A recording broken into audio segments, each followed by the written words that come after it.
రాజ్యాంగ దినోత్సవాన్ని పురస్కరించుకొని వినుకొండపట్నంలోని ఎన్ఎస్పి కాలనీలోని జిల్లా పరిషత్ ఉన్నత పాఠశాలలో సాంఘిక శాస్త్రం ఉపాధ్యాయుని రాణి ఆధ్వర్యంలో విద్యార్థులతో మాక్ పోలింగ్ ను నిర్వహించినట్లు పాఠశాల ప్రధానోపాధ్యాయులు తెలిపారు. రాజ్యాంగం యొక్క ప్రాముఖ్యతను విద్యార్థులకు తెలియజేయాలని, రాజ్యాంగ హక్కుల పట్ల అవగాహన కలిగించాలనే ఉద్దేశంతో విద్యార్థుల చేత మాక్ పోలింగ్ కార్యక్రమాన్ని నిర్వహించినట్లు ఉపాధ్యాయుని రాణి తెలిపారు.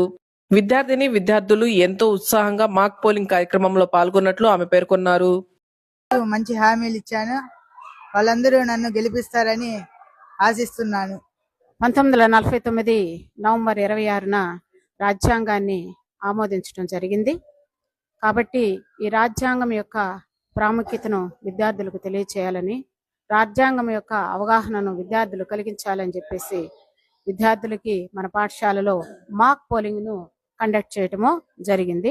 రాజ్యాంగం ఎన్ని సంవత్సరాలకి ఓటు హక్కును కల్పించింది, ఆ ఓటు హక్కును ఎలా వినియోగించుకోవాలి, ఓటు హక్కు వినియోగించకపోతే నష్టమేంటి, ఓటు హక్కును వినియోగించుకోవటం వలన కలిగేటటువంటి లాభాలేంటి, ఇలాంటి అన్ని విషయాల మీద విద్యార్థులకు అవగాహన అనేటటువంటిది ఈ రోజు మన పాఠశాలలో కల్పించడం జరిగింది.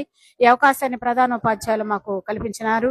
అదేవిధంగా సంవిధాన దివాస్ అని, నేషనల్ లా డే అని ఆ రాజ్యాంగాన్ని అడాప్ట్ చేసుకున్నటువంటి దినాన్ని పాఠశాలలో చాలా ఘనంగా జరుపుకుంటున్నాము. ఈ సందర్భంగా విద్యార్థులందరూ కూడా చాలా ఉత్సాహంగా మాక్ పోలింగ్ ను కండక్ట్ చేస్తున్నారు. ప్రతి ఒక్కరు కూడా పిఓగా, ఏపీఓగా, ఓపీఓగా, ఆ విధంగా ఏజెంట్లుగా వాళ్ళంతటా వాళ్లే ముందుకొచ్చి ఆ ఎలక్షన్స్ గురించినటువంటి ఒక పూర్తి అవగాహన కలిగి ఉండటం చాలా ఆనందాన్ని కలిగిస్తుంది.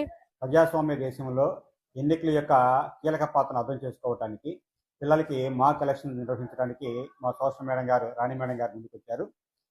మేడం గారు గత 5 రోజుల నుంచి ఒక పటిష్టమైన ప్లానింగ్ తోటి ఈ ఎలక్షన్ విధానం మొత్తాన్ని కూడా ఒక ప్రాక్టికల్గా పిల్లలకి వివరించడము, దాన్ని ఈరోజు మాక్ ఎలక్షన్స్ నిర్వహించడం జరిగింది.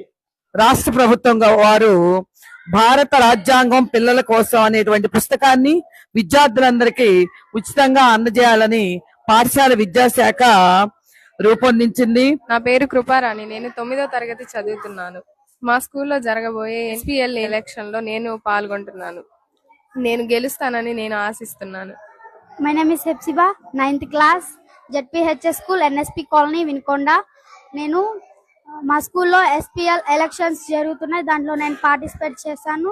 నేను ఖచ్చితంగా గెలుస్తానని నాకు నమ్మకం ఉంది. విద్యాశాఖ మంత్రి గౌరవనీయులు నారా లోకేష్ గారు దీనికి ముందు మాట రాయడం జరిగింది. మరి ఆంగ్ల భాషలో 100 పేజీలతో ముద్రించినటువంటి పుస్తకాన్ని ప్రభుత్వ పాఠశాలలో విద్యార్థులందరికీ